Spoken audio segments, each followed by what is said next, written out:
영국 케임브리지에서 건축학을 가르치는 유명한 교수가 있습니다. 그녀는 한국은 아직 전쟁 중인 작은 나라이며 베트남이나 필리핀 비슷한 정도의 후진국이라고 생각했습니다. 하지만 얼마 전 친환경 건축 디자인 강연에 초청을 받고 고민 중에 딸아이의 조언을 듣고 새로운 도전을 하기 위해 한국 여행을 결심했다고 합니다. 그런데 인천공항에 들어오자마자 1초 만에 한국에 대한 인식이 180도 바뀌었다고 하는데요.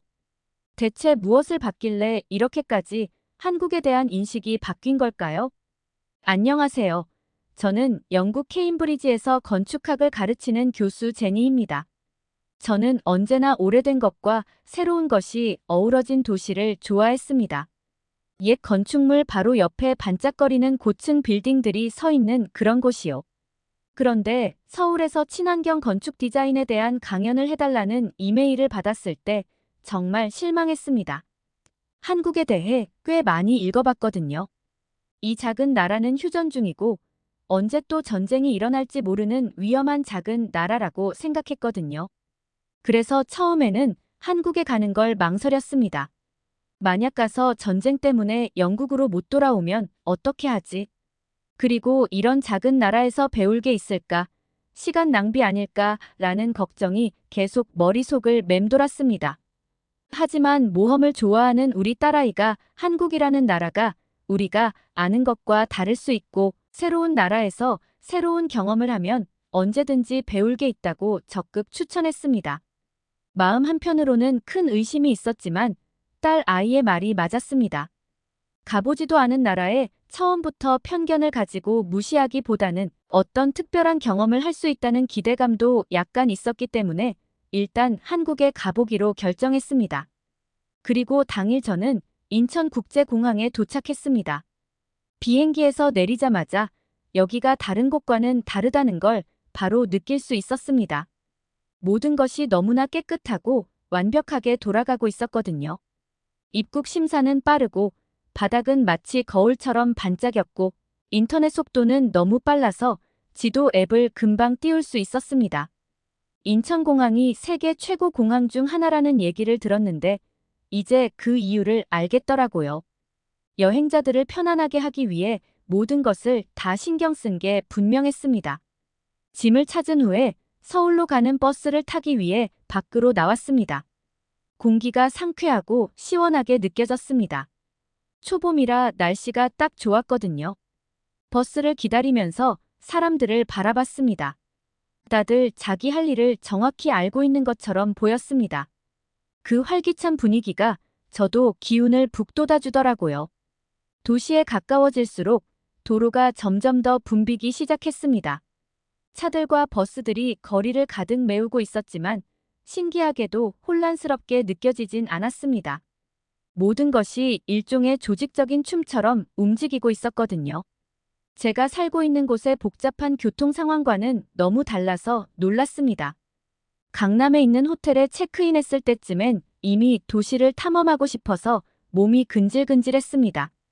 강남은 서울의 번화한 비즈니스 지구로 마치 뉴욕의 월스트리트 같은 곳입니다.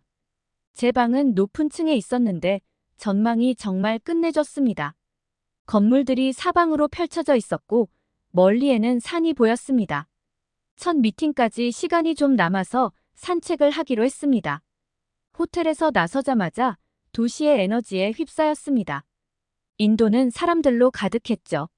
날카로운 비즈니스 슈트를 입은 남성들이 중요한 미팅에 늦은 것처럼 빠르게 지나갔고 단정한 교복을 입은 학생들이 학교로 걸어가면서 수다를 떨고 웃고 있었습니다.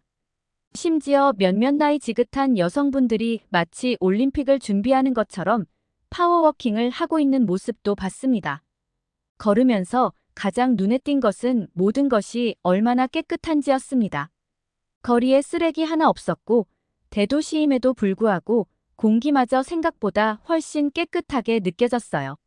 나중에 알게 된 사실이지만 서울은 쓰레기 버리기와 재활용에 대한 규제가 아주 엄격하다고 하더라고요. 우리 도시도 이 점에서 더 노력할 수 있겠다고 생각했습니다. 작은 카페에 들러 커피를 한 잔 마셨는데 그곳에서 현지인과 처음으로 대화를 나눴습니다. 바리스타는 준이라는 친절한 청년이었는데 영어를 아주 유창하게 하더라고요.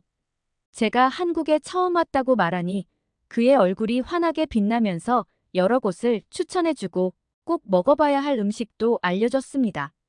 그의 열정이 너무나 전염성이 강해서 저도 이곳에서의 시간이 더욱 기대되었습니다. 맛있는 커피를 홀짝이면서 카페 창문 너머로 지나가는 사람들을 구경했습니다. 사람들은 서두르며 지나갔고 손에는 핸드폰을, 귀에는 에어팟을 끼고 있었습니다. 얼핏 보면 다른 대도시들과 비슷해 보였습니다. 하지만 뭔가 다르기도 했어요. 그 차이를 정확히 설명할 순 없었지만 뭔가 질서와 목적성이 느껴졌습니다. 커피를 다 마시고 다시 북적이는 거리로 나섰습니다. 걷다 보니 기대와 호기심이 뒤섞인 감정이 들더라고요. 이 도시의 더 깊은 면을 알아가고 싶었고 이곳이 어떻게 돌아가는지 이해하고 싶었습니다. 서울은 이미 저를 놀라게 했고 앞으로 더 많은 것을 발견할 수 있을 것 같은 예감이 들었습니다. 서울에서의 첫날이 저물어갈 때쯤 저는 한강을 가보기로 했습니다. 현지인들이 자주 찾는 곳이라고 들어서 저도 직접 보고 싶었거든요. 날씨는 시원하면서도 딱 좋았습니다. 저녁 산책하기에 완벽한 날씨였죠. 강에 도착하자마자 저는 그 활기찬 분위기에 깜짝 놀랐습니다. 사람들이 정말 많았습니다. 조깅하는 사람들이 저를 스쳐 지나갔고 그들의 숨결이 차가운 공기 속에서 뿜어져 나왔죠. 가족들은 돗자리를 깔고 앉아 간식을 나누며 웃고 떠들고 있었고 아이들은 서로 쫓아다니며 강가에 기쁨의 소리를 울려 퍼뜨리고 있었습니다. 마치 도시 전체가 놀러 나온 것 같았습니다. 저는 벤치에 앉아 그 장면을 감상했습니다. 한강은 제가 예상했던 것보다 훨씬 컸습니다. 끝이 안 보일 정도로 넓게 펼쳐져 있었고 도시의 반짝이는 불빛을 그대로 반사하고 있었죠. 강 건너편에는 고층 빌딩들이 어두워지는 하늘을 향해 높이 솟아 있었고요. 자연과 도시가 완벽하게 어우러진 아름다운 풍경이었습니다. 그러다 무언가 제 눈에 띄었습니다. 강둑을 따라 병사들이 행진하고 있었습니다. 그리고 그 행진은 정말 진지했습니다. 그들은 완전 무장한 상태였습니다. 헬멧을 쓰고 무거운 배낭을 메고 심지어 소총까지 들고 있었죠. 그들은 완벽한 동작으로 움직였고 얼굴에는 결연한 표정이 서려 있었습니다. 저는 눈을 떼지 못했어요. 군사훈련을 본 적은 있었지만 이건 뭔가 달랐습니다. 이 병사들은 너무 어려 보였습니다. 겨우 10대 후반을 갓 넘긴 듯한 얼굴이었죠. 그런데도 그 수가 정말 많았습니다. 녹색 군복을 입은 긴 대열이 끝없이 이어지고 있었어요. 더 놀라운 건 다른 사람들이 어떻게 반응하는지였습니다. 아니, 오히려 반응하지 않는 게 더 정확한 표현이겠네요. 조깅하는 사람들은 계속 조깅을 하고 가족들은 여전히 피크닉을 즐기고 아이들은 계속해서 뛰어놀고 있었어요. 마치 그 병사들이 거기 없는 것처럼요. 옆 벤치에 앉아있던 노인에게 제가 물어봤어요. 이런 게 보통인가요? 병사들을 가리키며 물었습니다. 그 노인은 미소를 지으며 고개를 끄덕였습니다. 그럼요, 아주 보통이죠. 저 젊은이들은 군 복무를 하고 있는 거예요. 한국 남자들은 모두 해야 해요. 저는 놀라서 물었습니다. 모두요? 얼마나 해요? 보통은 18개월 정도 해요. 그가 대답했어요. 어떤 부대에 가느냐에 따라 더 길 수도 있고요. 저는 상상도 못했어요. 제 나라에서는 군대에 가는 게 선택인데 여기서는 젊은 남자들에게는 당연한 일이라니. 병사들이 행진하는 모습을 보며 그 사실을 이해하려 애썼습니다. 내가 만약 거의 2년 동안 군대에서 시간을 보내야 한다면 어떤 기분일까 생각해봤습니다. 어둠이 점점 내려앉으면서 강가에는 더 많은 사람들이 모여들었습니다. 친구들이 모여 작은 바비큐를 시작했고 고기 굽는 냄새가 제 배를 더욱 고프게 만들었습니다. 누군가 음악을 틀자 작은 댄스 파티가 즉석에서 벌어졌죠. 저는 강변길을 따라 걸어보기로 했습니다. 공기에는 대화와 웃음소리가 가득했습니다. 몇 분마다 자전거 탄 사람들이 휙 지나갔고 그들의 자전거 불빛이 반짝였죠. 어느 순간 저는 노인들이 태극권을 하고 있는 모습을 발견했어요. 그들의 느리고 우아한 움직임은 주변의 활기찬 분위기와는 대조적이었습니다. 그러다 작은 무대를 둘러싼 10대들을 발견했어요. 호기심이 생겨서 멈춰서 무슨 일이 일어나고 있는지 봤죠. 알고 보니 K-팝 댄스 경연 대회였습니다. 아이들이 번갈아가며 춤을 추는 모습을 보며 감탄했습니다. 그들의 에너지는 전염성이 있어서 저도 모르게 리듬에 맞춰 몸을 흔들었죠. 걷다 보니 또 하나 놀라운 점을 발견했습니다. 이렇게 사람이 많은데도 모든 것이 정말 깨끗했습니다. 길에 쓰레기가 하나도 없었고 쓰레기통도 넘치지 않았어요. 사람들이 공공장소를 깨끗하게 유지하려는 자부심이 느껴졌습니다. 저는 몇 시간 동안 강가에 머물렀어요. 그저 그 분위기를 즐기며요. 시간이 지나면서 분위기가 조금씩 달라졌습니다. 어린아이들이 있는 가족들은 집으로 돌아갔고 대신 젊은이들이 모여들며 즐거운 시간을 보내고 있었습니다. 마법처럼 음식 노점들이 나타났고 그곳에서는 매운 떡볶이부터 달콤한 파치든 붕어빵까지 다양한 음식들을 팔고 있었습니다. 호텔로 돌아갈 때쯤 저는 서울의 삶을 빠르게 배운 것 같았습니다. 한강은 단순한 지리적 요소가 아니라 도시의 심장이었습니다. 사람들이 모여서 쉬고 운동하고 교류하고 즐기는 장소였죠. 하지만 마음속에서는 여전히 그 병사들의 행진 모습이 떠나지 않았습니다. 이곳의 일상이 얼마나 즐겁고 활기차든 그 속에는 진지한 면도 있다는 사실을 상기시켜주는 모습이었거든요. 결국 남한은 북한과 국경을 맞대고 있는 나라잖아요. 나라를 지킬 준비가 되어 있어야 할 테니까요. 그날 밤 침대에 누워서 제가 본 모든 것들로 머릿속이 복잡했습니다. 도시의 분주한 에너지, 옛것과 새로운 것이 공존하는 모습, 그리고 일상 속에서 자연스럽게 존재하는 군대의 모습까지 마이너스 제가 익숙한 것들과는 모두 달랐습니다. 다음 날 아침, 저는 회의가 기대되어 일찍 일어났습니다. 호텔을 나서니 이미 거리에는 사람들이 바쁘게 움직이고 있었습니다. 근처 카페에서 빨리 아침으로 팥이 들어간 맛있는 페이스트리를 먹었어요. 달콤하고 든든한 그 음식이 오늘 하루를 시작하기에 딱이었죠. 동대문 디자인 플라자로 향했는데 그곳에서 회의가 열렸습니다. 그 건물에 다가가면서 입이 떡 벌어졌습니다.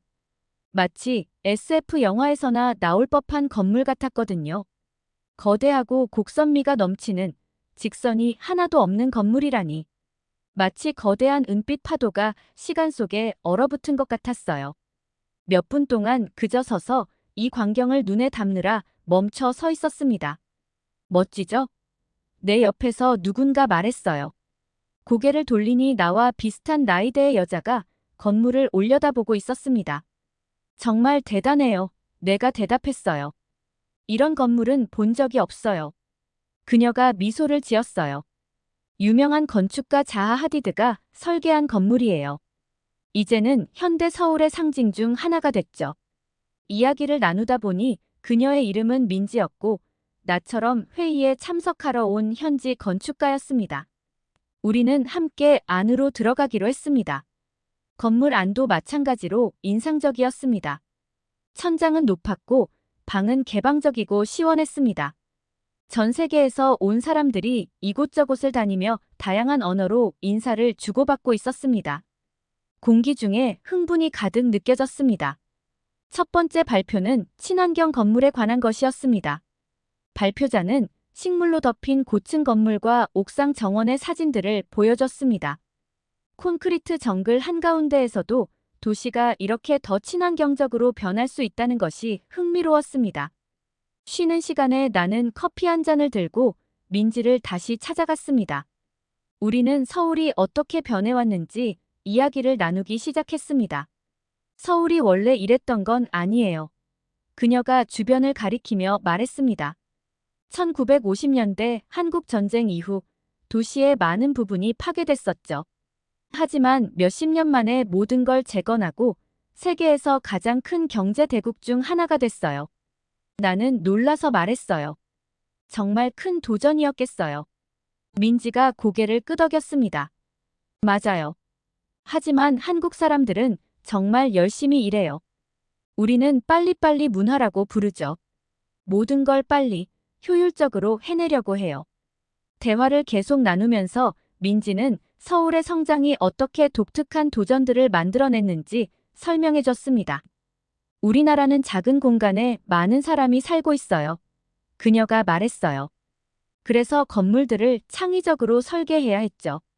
그녀는 창밖에 보이는 높은 아파트 단지를 가리켰습니다. 저기 보이세요? 저런 건물들을 여기선 아파트라고 불러요. 하지만 너희 나라의 콘도에 더 가까울 거예요. 서울에서는 대부분의 사람들이 저런 건물에 살아요. 개별 주택을 지을 공간이 별로 없거든요. 나는 우리 도시와 너무 다른 모습에 놀랐습니다. 그럼 오래된 건물들은 어떻게 됐나요? 나는 물었어요. 새 건물들이 많이 지어졌는데 옛날 건물들도 남아있나요? 민지의 눈이 반짝였어요. 물론이죠. 우리의 역사를 지키기 위해 많은 노력을 했어요. 사실 회의가 끝나면 보여줄까요? 근처에 아름다운 궁이 하나 있어요. 분명히 마음에 드실 거예요.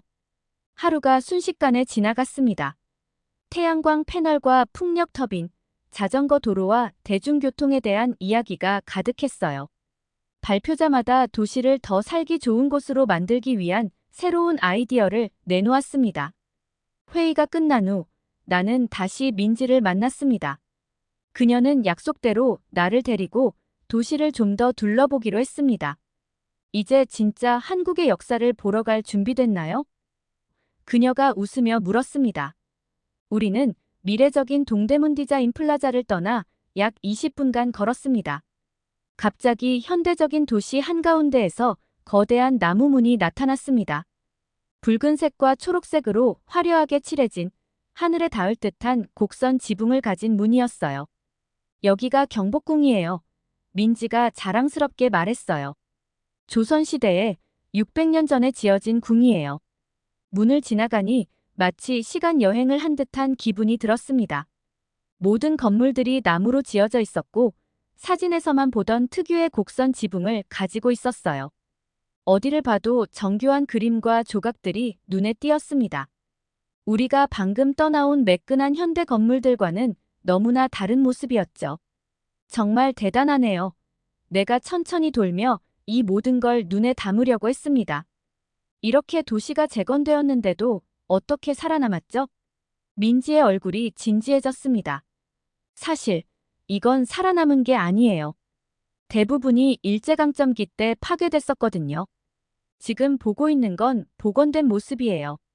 나는 놀라서 말했어요. 정말요? 너무 진짜 같아요. 그녀는 고개를 끄덕였어요. 우리는 정확하게 복원하기 위해 많은 노력을 했어요. 앞으로 나아가면서도 우리의 역사를 잊지 않는 것이 중요하거든요. 궁의 정원을 걸으며 나는 잔디 위에서 소풍을 즐기는 가족들, 건물 앞에서 셀카를 찍는 친구들, 그리고 한복을 입은 사람들까지 볼 수 있었습니다. 보이세요? 민지가 주위 사람들을 가리키며 말했습니다. 이게 바로 서울이에요. 우리는 미래를 받아들이면서도 과거를 잊지 않아요. 모든 건 균형이에요. 나는 오늘 하루 동안 봐왔던 모든 것을 떠올렸습니다. 초현대적인 동대문 디자인 플라자부터 이 고대궁에 이르기까지. 민지의 말이 맞았어요. 서울은 대조적인 도시였어요. 과거와 현재가 나란히 공존하는 곳이었죠. 역사를 소중히 여기면서도 미래를 향해 나아가는 도시였습니다. 태양이 지기 시작하며 궁의 지붕에 황금빛이 드리워질 때 나는 서울의 마음속을 들여다볼 수 있었던 이 경험이 감사했습니다. 이곳은 단순히 고층 건물과 기술로 가득 찬 도시가 아니었어요. 뿌리가 깊고 문화가 풍부한, 항상 앞으로 나아가면서도 자신이 어디에서 왔는지를 잊지 않는 그런 도시였습니다. 나는 민지를 바라보며 말했습니다. 이걸 보여줘서 고마워요. 이제 서울을 훨씬 더 잘 이해하게 된 것 같아요. 그녀가 미소 지었습니다. 기뻐요. 그리고 기억해요. 이건 이제 시작일 뿐이에요. 발견할 게 훨씬 더 많답니다. 우리가 다시 도심으로 향해 걸어갈 때 멀리서 현대적인 건물들의 불빛이 반짝이고 있었습니다. 나는 서울이 앞으로 나에게 어떤 모습을 보여줄지 무척 기대되기 시작했습니다. 한강을 따라 행진하던 군인들의 모습이 머릿속에서 떠나질 않았습니다. 그들의 결의에 찬 얼굴과 무거운 짐을 지고 가는 모습이 인상 깊었거든요. 그래서 더 알아보고 싶어서 여기저기 물어보고 조사도 시작했습니다. 알고 보니 한국에서는 군 복무가 엄청 중요한 일이더라고요. 18세에서 28세 사이의 건강한 남성이라면 누구나 약 18개월에서 21개월 동안 군 복무를 해야 해요. 상상할 수 있나요? 제 나라에서는 군대에 가는 게 선택이지만 여기서는 거의 모든 남자가 가야 해요. 지인의 소개를 통해 대학교 학생인 진호를 만났는데 그는 막 군 복무를 마친 상태였어요. 우리는 아늑한 카페에서 만났고 진호는 자신의 경험에 대해 얘기해줬어요. 힘들었어요. 진호가 커피를 저으며 말했습니다. 정말 힘들었죠. 하지만 대단하기도 했어요. 진호는 군대에서 첫날을 떠올렸습니다. 가족들과 작별 인사를 하고 휴대폰을 반납한 뒤 청바지 대신 군복을 입어야 했죠. 마치 내 이전 삶을 뒤로하고 떠나는 기분이었어요. 진호가 말했어요. 무섭기도 했지만 동시에 설레기도 했죠. 훈련은 정말 혹독했습니다. 진호와 다른 신병들은 매일 아침 5시에 일어났고 운동하고 생활관을 청소한 뒤에는 군사기술을 배우는데 시간을 보냈어요. 총 쏘는 법, 지도를 읽는 법, 야생에서 생존하는 법, 이 모든 걸 배웠죠. 육체적으로도 힘들었지만 진호가 말했습니다. 정신적으로는 더 힘들었어요. 그들은 엄격한 규칙을 따라야 했고 명령에 절대적으로 복종해야 했어요. 가끔은 제가 봤던 군인들처럼 무거운 짐을 짊어지고 긴 행군을 하기도 했어요. 발은 아프고 허리는 쑤시고 피곤하고 배고파요. 그가 말했어요. 하지만 멈출 수 없어요. 계속 가야 하죠. 왜 한국에서는 의무적으로 군 복무를 해야 하는지 물어봤습니다. 진호는 한국의 역사와 위치 때문이라고 설명해줬습니다. 한국은 아직도 북한과 전쟁 중이라고요. 1953년에 휴전협정을 맺었지만 평화조약은 아니었기 때문에 언제든 스스로를 지킬 준비가 되어 있어야 한대요. 그건 단순히 싸우는 것에 대한 게 아니에요. 진호가 말했습니다. 준비된 상태를 유지하는 거죠. 우리가 강하고 단합된 모습을 보여주는 거예요. 이야기를 나누는 동안 흥미로운 점을 하나 발견했습니다. 진호는 자신의 군 복무 경험을 이야기할 때 여러 감정이 섞인 듯 했습니다. 그의 목소리에는 자부심이 느껴졌지만 동시에 약간의 좌절감도 있더라고요. 거의 2년 동안 인생을 멈춰야 한다는 게 쉬운 일은 아니에요. 그가 인정했어요. 내 친구들 중 몇몇은 이미 다른 나라에서 커리어를 시작하고 있었는데 나는 소총을 조립하는 법을 배우고 있었죠. 하지만 그는 웃었습니다. 그래도 그 경험을 바꾸진 않을 거예요. 자신에 대해, 팀워크에 대해, 그리고 어려운 상황을 이겨내는 법에 대해 많은 걸 배웠으니까요. 더 많은 이야기를 듣고 싶어서 다른 사람들과도 군 복무 경험에 대해 이야기를 나눠봤습니다. 어떤 사람들은 진호와 비슷한 이야기를 들려줬고 또 다른 사람들은 전혀 다른 견해를 가지고 있었습니다. 민호라는 30대 소프트웨어 엔지니어는 공군에서 복무했습니다. 그는 깔끔한 푸른색 군복을 입고 날렵한 전투기 옆에 서 있는 사진을 보여줬습니다. 나는 정말 좋았어요. 그가 눈을 반짝이며 말했습니다. 최첨단 기술을 다루는 일이었죠. 이전에는 본 적도 없는 것들이었어요. 그 경험 덕분에 지금 기술 분야에서 일하고 있어요. 하지만 모두가 좋은 기억만 가지고 있진 않았습니다. 요리사인 성호를 만났을 때 그의 군 복무에 대해 묻자 그는 얼굴을 찡그렸어요. 시간 낭비였어요. 그가 투덜거렸어요. 요리를 배우고 커리어를 시작할 수 있었는데 대신 참호를 파고 한밤중에 경계를 서야 했죠. 여성들의 생각도 들어봤습니다. 한국에서는 여성들에게 군 복무가 의무는 아니지만 자원할 수 있습니다.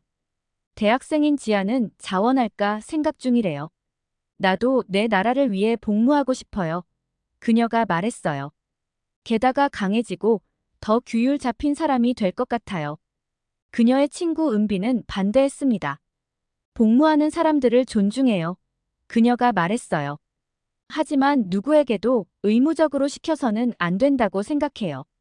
나라를 섬길 수 있는 다른 방법도 있어요. 이 대화를 나누면서 군 복무가 한국 사회에 얼마나 깊이 영향을 미치는지 깨달았습니다. 그건 단순히 국방의 문제가 아니에요. 사람들의 삶과 그들의 관계, 심지어 그들의 커리어까지도 형성하죠. 내 나라와는 정말 다르다는 생각이 들었습니다. 우리는 의무적으로 군대에 가지 않습니다. 내가 아는 대부분의 사람들은 총을 잡아본 적도 없고 무거운 짐을 들고 수마일을 행군해 본 적도 없습니다. 하지만 한국에서는 거의 모든 남성이 그런 경험을 합니다. 모두가 똑같이 힘든 훈련을 받고 똑같은 도전에 맞섰습니다. 어떤 면에서는 그것이 그들 사이에 강한 유대감을 형성하는 것처럼 보였어요. 공유된 경험이 그들을 연결해주는 거죠. 여행이 끝나갈 무렵 한강가를 마지막으로 산책했습니다. 아니나 다를까 또 다른 군인들이 행군하고 있었습니다. 이번에는 그들을 좀 다르게 봤어요. 단순히 군복과 소총을 든 사람들이 아니라 나라를 위해 복무하는 젊은이들이 보였어요. 이 경험은 그들의 남은 인생을 형성하게 될 거예요. 진호, 민호, 성호, 그리고 내가 만난 다른 사람들. 그들의 이야기가 내 마음속에 남았어요. 한국과 한국 사람들에 대해 새로운 이해를 갖게 됐습니다. 이 의무 복무는 단순히 군인이 되는 것에 관한 게 아니었습니다. 규율, 팀워크, 인내에 관한 거였어요. 더 큰 대의를 위해 희생하는 것에 대한 이야기였죠. 그들이 이 경험을 사랑했든 싫어했든 내가 이야기를 나눈 모든 사람들은 이 경험이 그들을 변화시켰다고 했습니다. 군인들이 멀어져가는 모습을 보며 나는 그들에게 그리고 한국의 깊은 존경심을 느꼈습니다. 이 나라는 많은 도전을 겪었지만 여전히 강하고 단합되어 있습니다. 그 힘의 큰 부분이 바로 내가 본 그 군인들 안에 있는 규율과 책임감에서 나온다는 생각이 들었습니다. 한국에서의 시간이 끝나갈 때쯤 나는 내가 보고 배우게 된 모든 것들을 생각하지 않을 수 없었습니다. 서울은 내가 가봤던 다른 어느 도시와도 달랐습니다. 반대되는 것들이 이상하게도 완벽하게 어우러지는 곳이었죠. 마지막 날, 나는 도시를 한 번 더 걸어보기로 했어요. 내가 머물렀던 강남에서 시작했습니다. 거리는 매일 아침처럼 출근길에 나선 사람들로 바빴습니다. 하지만 이번에는 뭔가 다르게 느껴졌습니다. 사람들은 분주했지만 평온해 보였습니다. 목적이 있어 보였지만 패닉에 빠지지 않은 모습이었죠. 마치 한강변에서 봤던 그 군인들의 훈련된 모습이 떠오르더라고요. 작은 카페에 들러 아침을 먹었습니다. 주인은 나이가 좀 있는 아주머니였는데 따뜻한 미소로 나를 맞아주셨습니다. 영어를 잘하시진 않았고 내 한국어 실력도 안녕하세요와 감사합니다 정도였지만 우리는 어떻게든 소통할 수 있었습니다. 그녀는 전통적인 한국식 아침을 추천해줬습니다. 밥 한 그릇, 구운 생선, 그리고 반찬이라 불리는 다양한 작은 반찬들로 이루어진 식사였죠. 나는 창 밖을 바라보며 세상이 움직이는 모습을 지켜봤습니다. 교복을 입은 학생들이 웃고 떠들며 지나갔고 한 노인은 가게 앞에서 빗자루질을 하고 있었습니다. 정장을 입은 회사원들이 휴대폰을 보며 서둘러 지나갔죠. 서울에서의 그 아침은 평범한 날이었지만 나에게는 특별하게 느껴졌습니다. 아침 식사 후 마지막으로 경복궁을 다시 방문하기로 했습니다.